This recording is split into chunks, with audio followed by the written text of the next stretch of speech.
क्या सीखते हैं कि हमारी रे ऑफ लाइट जो है किसी मीडियम से आती है, ठीक है। मानते हैं कि ये मीडियम 1 है और ये मीडियम हम मानते हैं 2 और ये एक्चुअली ग्लास स्लैब है।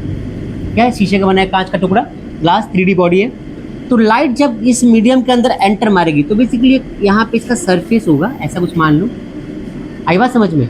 तो मान लो यहाँ पे लाइट सरफेस, इसको बोलते हैं इंटरफेस। क्या बोलते हैं? इंटरफेस। जहाँ पे दो मीडियम मिलते हैं ना उसको क्या बोलते हैं? इंटरफेस बोलते हैं। लाइट आई और जितने एंगल से आई उसको बोलते हैं आई। एंगल किसके साथ? नॉर्मल रे के साथ। किसके साथ भाई? नॉर्मल रे के साथ। ये नॉर्मल रे है। अब लाइट जब आती है तो लाइट का एक्चुअल पाथ ये वाला होना था, लेकिन लाइट ऐसा जाएगी नहीं। लाइट क्या करेगी? अपना नेचर बदलेगी।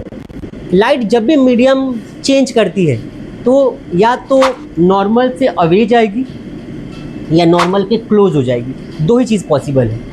लाइट का किसी मीडियम, देखो लाइट अगर किसी एक ही मीडियम में मूव करती है तो जहाँ भी जाएगी अपने सेम स्ट्रेट लाइन में जाएगी, कहीं अपने नेचर को चेंज नहीं करेगी।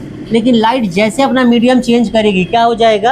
अपना पाथ चेंज करेगी। और पाथ चेंज करके दो चीज़ हो सकता है, या तो लाइट नॉर्मल से दूर चली जाएगी या नॉर्मल के क्लोज आ जाएगी। तो यहाँ पे अब हमने सीखा यहाँ पे क्या कि रेयर से डेंसर जाते हैं तो टुवर्ड्स नॉर्मल होता है। तो ये लाइट, ये पाथ इतना बेंड होके और इस नॉर्मल के क्लोज आ गई, ये हमारा रिफ्रैक्शन ऑफ आर हो गया। आई बात समझ में? एंगल ऑफ क्या हो गया?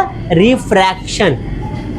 अब फिर से ये लाइट जब यहाँ से जाएगी तो इसको मान लो I1, इसको मान लो R1, ये क्या हो जाएगा? I2 मान लो। इस बार इसका एक्चुअल पाथ ये होना था, लेकिन इस बार इसने क्या किया? नॉर्मल से अवे चली गई, तो ये क्या हो जाएगा? R2। आई बात समझ में?